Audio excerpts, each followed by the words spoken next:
That kid play your bitch. I don't know if that's gonna stay. I don't see that probably is bust. I will It's like fuck bouncing. your mom and hobby. Anybody who wants to know.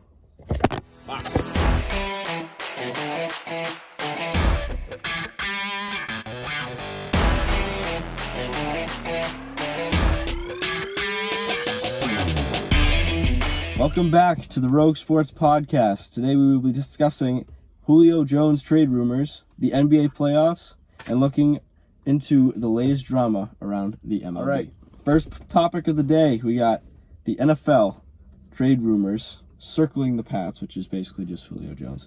What do you think, Mike? Where do you see Julio going to the Pats? Do you see him going somewhere else? I don't think we should be just focusing on the Patriots here with Julio. I think there are a lot of teams that, I think every team basically should be calling about Julio because he's one of the best receivers of this generation, to be honest. And he's still one of the best in the league. Patriots would be a good fit. I don't even think they'd be the best fit for him, though. I think Baltimore is probably the best fit for him and for the team. I think that's a match made in heaven because they'll get to see, really, if Lamar is good enough to really lead a good passing attack, because they just haven't had any good receivers. When Hollywood Brown is your best receiver, that's a problem. And so, if this were to happen to Baltimore, that would be great for both sides. New England would be really good, because I feel like they are a number one wide receiver away, and I feel like if that were to happen, all it would really take is some decent quarterback play, average quarterback play, and they're a really scary team. And so I think either of those you can't really go wrong, but I don't think it's just the Patriots in the running for Julio. I think that's silly to say. All right. Douglas, do you have any thoughts on this? Well, some of the other teams that are in on the Julio sweepstakes, as Mike mentioned, Baltimore, San Francisco, Indianapolis, Chargers, and the Titans. As much as the Ravens would be a good pick, and then I think he'd be even scary on the Chargers, I think his best fit would probably be with Tennessee, opposite side of the A.J. Brown. They've lost Corey Davis, they lost Johnny Smith, they lost a ton of weapons, so they need another guy like that. Julio and A.J. Brown could go as a top two duo in the NFL easily. Tannehill have a very good season with those two guys, and it would be just a really scary offense. Mix that with Derrick Henry's running.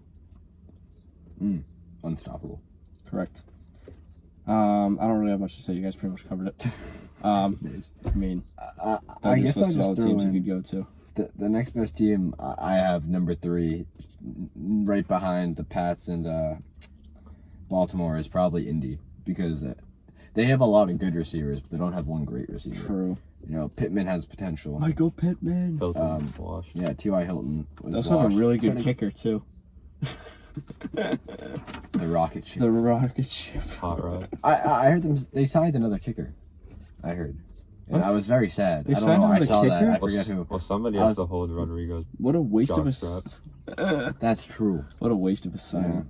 Yeah. Continue, sorry. Yeah, bro. If they really want Carson Wentz to work, what better way to help him out than get him Julio Jones? True. Yeah, that I feel like that'd be best case scenario for Carson. So that would be a really good. I think any one of those 3, it would be ideal. Yeah. Tennessee would be good, especially the fact that they lost some of their best receivers, and Jonnu Smith and Adam Humphries. Mm-hmm. So they could use another guy, and with A.J. Brown, that'd be insane. Absolutely insane. Right. Alrighty. Okay. Yeah. Well, you know what? I want him to go to either the Pats or the Chargers, obviously, because I like the Patriots. I like Justin Herbert. That's all I'm just going to say. But the Chargers would be a great spot for him. All right, moving on. MLB.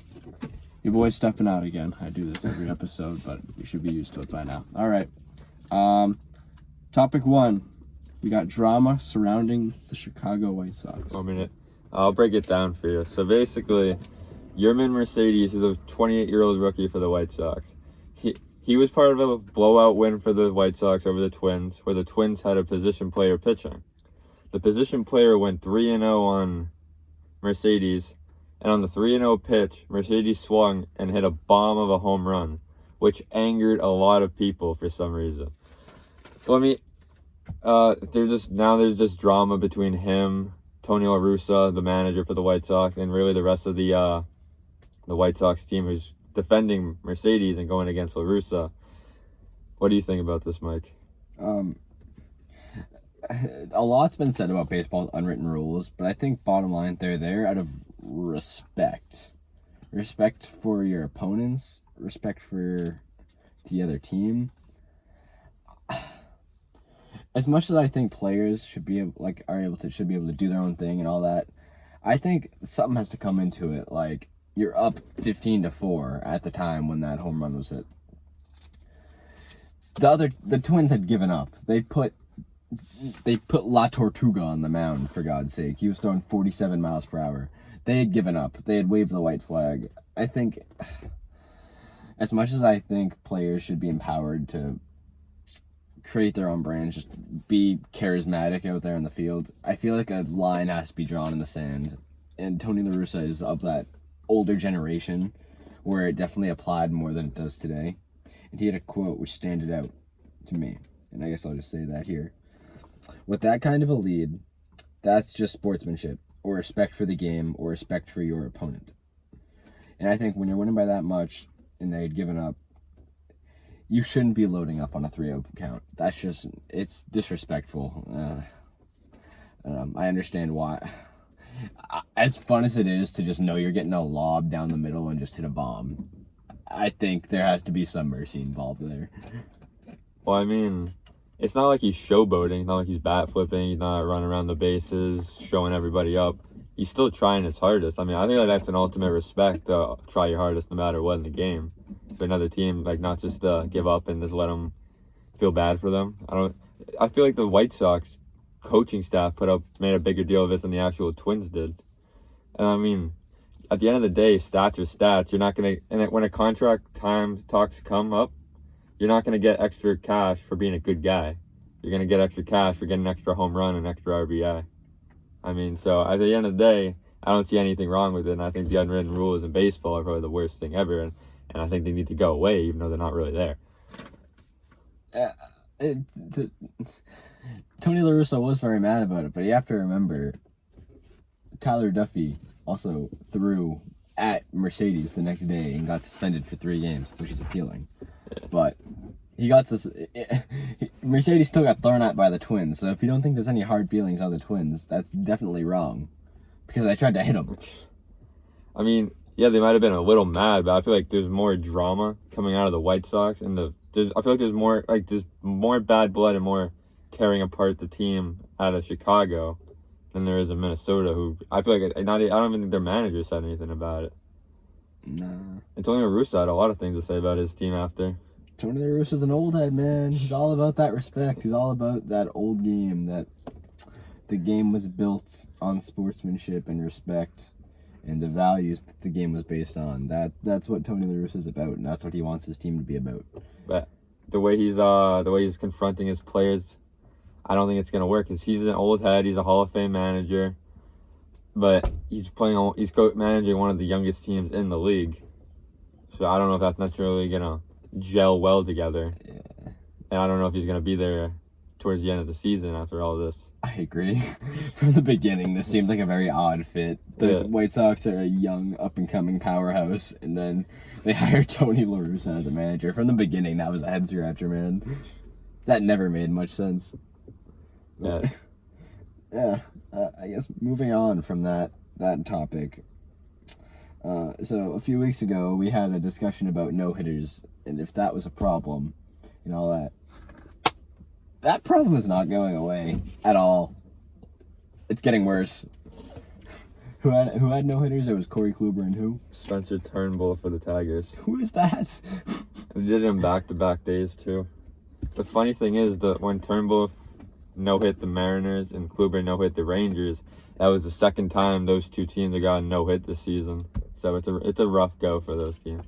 Bro, like, I feel like there's nothing left that needs to be said.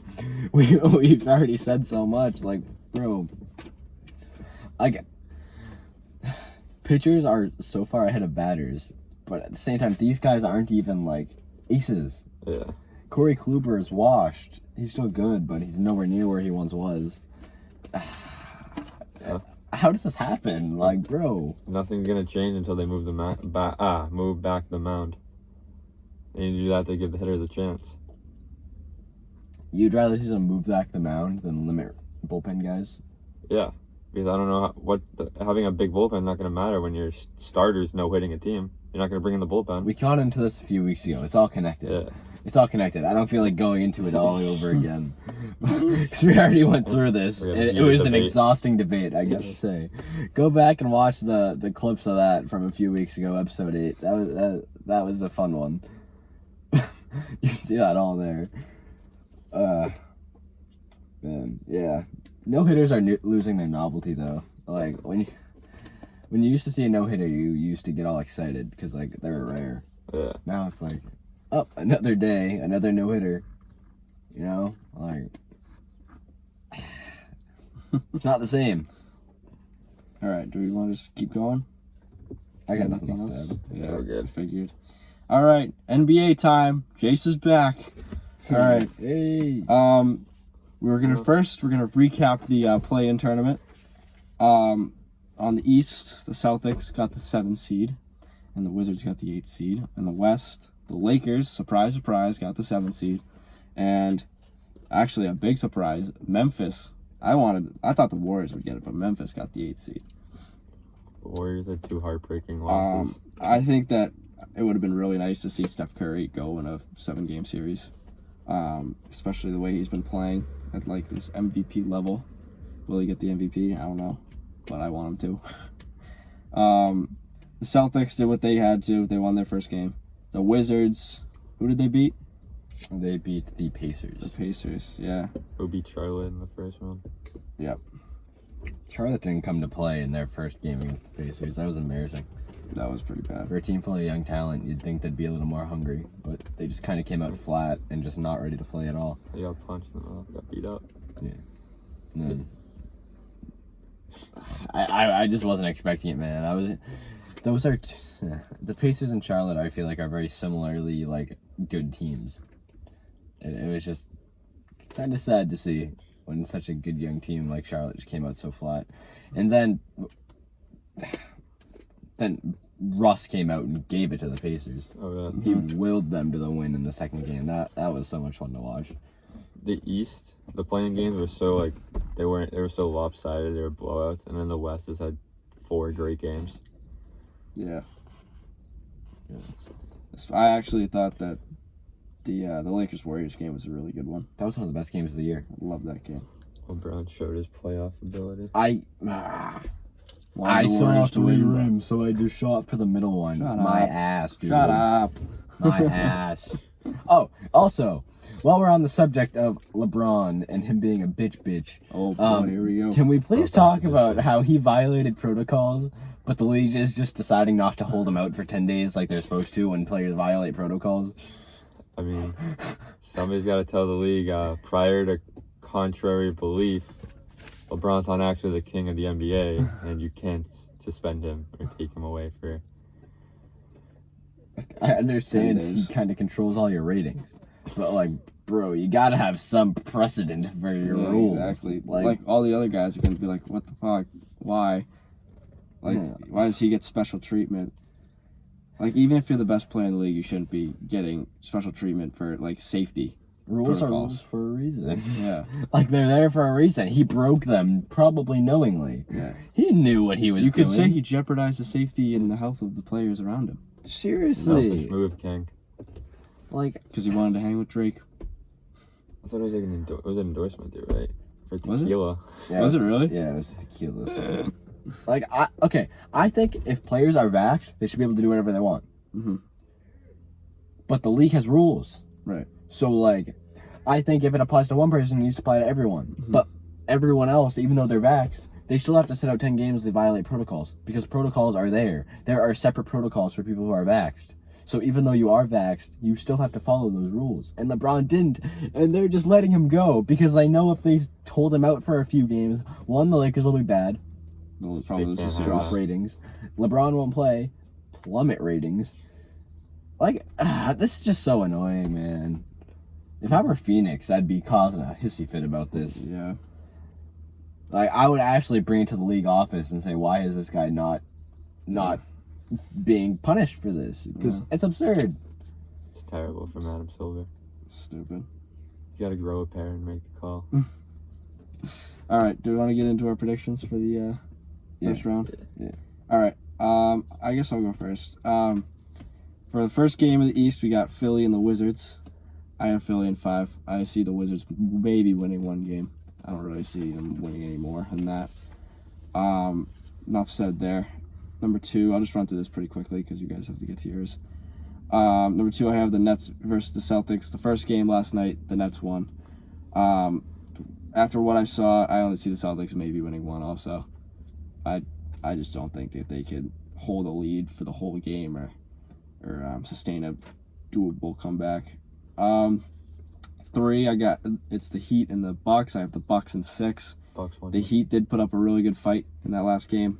They lost in overtime by 1 or something. Yeah. 2 Middleton and a game winner. Yeah. So that's gonna be a good series. But I have the Bucks pulling out in 6. 4, I got the Knicks and the Hawks. A little bit of a closer series, but I still have the Knicks in 6. I don't really see that going 7 games. Especially because Trae Young's on the other team.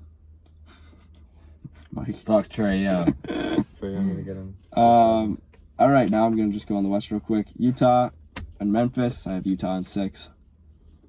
Suns and the Lakers. I have the Lakers in 7. That's assuming that LeBron doesn't get any punishment for what he did. It's already confirmed. He's not. Yeah, so I have the Lakers in 7 in that series. I feel like that'll be a good one, especially since both teams are really good. The third game, Nuggets versus the Blazers. I have the Nuggets in 7. Blazers won last night. They're up 1-0 in the series, but I think the Nuggets will put it together and they'll win in 7, but the Blazers will put up a good fight. And then the last series I have is Dallas and the Clippers. I have the Dallas Mavericks winning in 7. They won last night. And I think they're going to stick with it, and they're going to win in 7 games, but it's going to be a close one. Any of you want to go next? You got it, Doug. Alright, so in the East, the 1 and 8 seed, Philly, Washington. I got Philly in 6. I think the will of Russell Westbrook is just too much. I mean, not too much to win the series, but too much to not win at least 2 games. Him and Beal. But Philly will close out in 6 on the road. For the 2-7, Brooklyn, Boston. Brooklyn in 4. I mean, if last night showed anything, Boston can't compete with them with all 3 guys. I mean, they did the same thing all season. Basically, it was a close game. Celtics were even winning. No, put your hand down, you. I have an objection. No, stop it. We have time. Fine. We have time. Let's hear your objection. I don't think last night should have showed you anything like that. The Celtics were in the game till the very end when none of their players really had a particularly good game. I don't think the Celtics are anywhere near them, but if you point to last night as explaining why, then I just think that's a bad reason. Well, last night, this showed nothing's changed between the 2 teams. The Celtics are always in it to at least halftime, have a lead, 10 or 12 points, and then blow it and somehow lose by 15. I don't know how they do it, but they always do it. It's kind of magical how they do it. Yeah, and it's not like the Nets' big 3 had a great game. I mean, KD played really well, but Harden and Kyrie didn't put up 40. They had good games. They had 20. Harden and Kyrie had almost 30. What about Harden? What he averages? What about Harden? Harden had 22, but that's what he's been averaging because he's a passer first. Yeah, he's still Harden, so he can still put up 40 on Yeah, but you. that's what he's been He can doing still put all up 40 year. on the head. I don't motherfucker. Just keep going. I'm For Milwaukee, Miami, the 3 and 6. I have Miami in 7. I know they lost last night, but Miami's an absolute workhorse, and it took everything from the Bucks and Middleton, a game winner, to win that game. And then finally, 4-5, Knicks, Atlanta. I have the Knicks winning in 7. Atlanta honestly has more talent than the Knicks on paper, but the Knicks are just, for some reason, they're just a magical team. They're gritty as hell, and I think they're going to pull it out in 7. And I think this is the first time we're going to see Trae Young in a playoff series, so I don't know what to expect from him. Are we going to get regular season, really good-looking Trae Young, or are we going to get his occasional trash self? I don't know. Now in the West, for the 1 and 8 Utah-Memphis series, I have Utah in 5. I don't think Memphis stands a chance. Utah's too good. Too many shooters. Such great defense. Good passing. Well coached. For the 2-7 Phoenix, LA, Lakers, I got the Lakers in 6. This is the first time a 7th seed's ever been favored in the first round of the playoffs, and I think for good reason. And the Lakers are, even because LeBron's going to play, which he shouldn't, I think it's going to be too much for the Phoenix Suns. Because a few weeks ago they played, LeBron was out. It was just AD and Drummond, and they 15-piece the Suns who were healthy. So that's not really a confidence booster going into this series. For the 3-6, Denver-Portland, I have Portland in 6. Last night, Portland won, like you said. Nuggets don't have Jamal Murray. Dame Lillard's just too good in the first round, honestly. He's just like a different animal, but the same beast in the first round.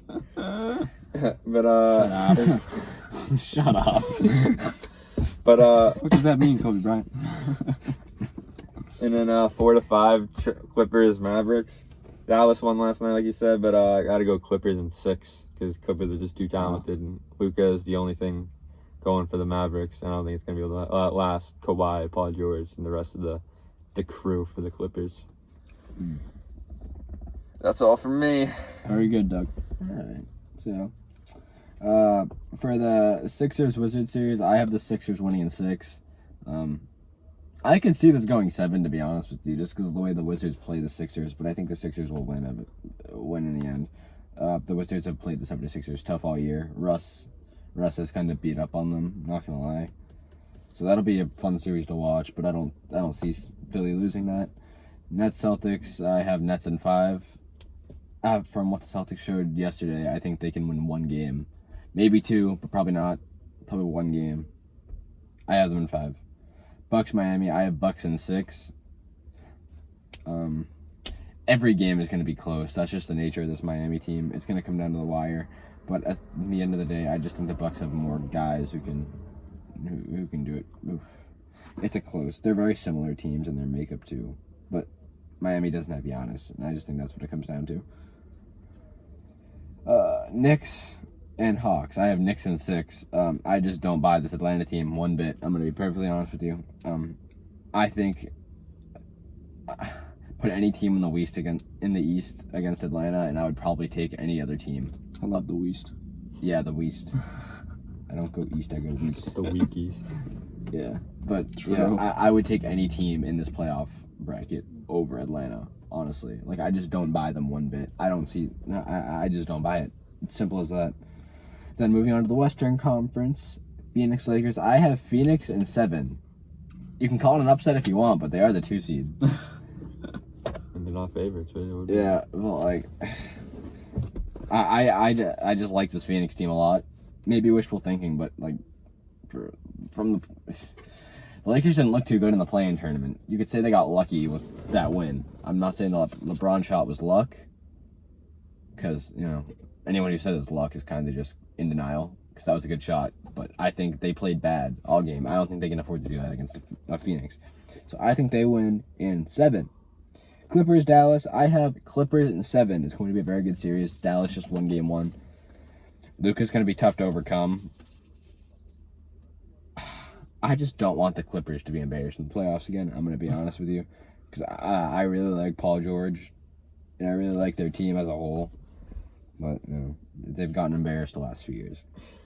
I got Blazers over Denver in 7. And I think without Jamal Murray, even though they played well in the year, Dame Lillard is just a different beast when it comes to the playoffs, and he will carry them. That's one thing you can definitely count on. And CJ and Nurkic, the Blazers are a sneaky good team. Just because they've had the same team the last few years and they haven't done much, that doesn't mean they're not good.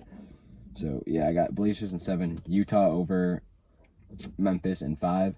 This might break the record for the least viewers in a playoff series of all time. Who wants to watch this series? Let's be honest. You don't want to watch Joe Ingles? The only player I would enjoy watching is Donovan Mitchell and John Morant, but that's not worth watching a Utah-Memphis game. Mm-hmm. But yeah, so I got Utah in 5 just because they're clearly the better team. The Grizzlies got in. The Grizzlies were the 10 seed. They didn't deserve to be in, but they just won the playing games. So yeah, that's why we're drawing a line. That's all I got. All right. Do we want to throw in anything else before we wrap it up? I feel like this was a really quick episode. Should we throw in some finals predictions? Yeah, we can do that. Just do it on the fly. Doug, do you have yours already? Of course. Alrighty. Doug, you can go first while I think of mine. I think Pandemic P is finally going to Really? get rid of his nickname, and the Clippers are going to win the West. I like that. And Wow. face the heavily favored Brooklyn Nets in the East, come out of the East. And I think Brooklyn's going to win in 7 games, the NBA championship. I'm gonna have to agree on you. I'm just all in on this Clippers team. I love this, but I might pick the Clippers over the Nets. I'm gonna be honest. If any team can defend that big three, it's them. Because of all the big bodies, big defenders they got. Those really good defenders. They got, you can stick Kawhi on KD, you can stick Paul George on Harden, you can stick Rondo on Kyrie. That's as good as a defensive set you can get against those guys. And they just don't have that much. The Nets just don't have that much chemistry yet, and I think the Clippers can just the Clippers can exploit that if they're playing against each other. Plus, you got guys like Marcus Morris, Serge Ibaka, even Ivica Zubac has proven to be a pretty good center. They got a really good team, and I think they're the team that can beat this Brooklyn team. Do you guys have a how many games prediction in winter? Yeah. Yeah, I think that goes 7 games as well. Yeah. Okay. I say that the Nets are obviously going to come out of the East. It'll probably be the Nets and Philly in the Eastern Conference Finals, and I think the Nets will win that one. In the West, I think it'll be the Lakers and Utah. And I think that Utah is going to pull that one out. Really? Yes. Ooh. Bold prediction. That's my I like pick that. for the West. A little bit of a bold one, but I think that if any year is Utah's year, it's now. Donnie's gonna go off. Donovan Gonna have Mitchell. to. Do you remember how heartbroken he was last year in the playoffs? Yeah. I think that he's gonna come with a chip on his shoulder and he's gonna play really well in the playoffs this year. So that's my pick in the West. So I have obviously the Jazz and the Nets, and I don't think the Jazz will be able to put up much of a fight against the Nets, and I think the Nets will win it all. I'd say that goes 6 games. Okay. That's my prediction. A little bit of a risky one, but that's my Fair prediction. play. Look Yep. smart when if it happens. I'll look like a genius if that happens. Put this on the record. All right. All right. Sorry for the kind of short video today. You know, they might even like a shorter video. You never know. Hey, you never know. Whatever pleases the viewers. Yeah, whatever. We got plenty of clips, so I think that'll be good. Thanks for watching, guys. Yes, thanks for watching. you. We got all the links in the description as usual of the YouTube video, if you're watching this on YouTube, because you could be watching this literally anywhere. Follow us, Spotify, Apple Podcasts, all that stuff. Everywhere you look, we're just lurking. We're everywhere. So we got Spotify, Instagram, Twitter, TikTok, all that stuff in the description. I got timestamps. And yeah, we'll see you guys next week.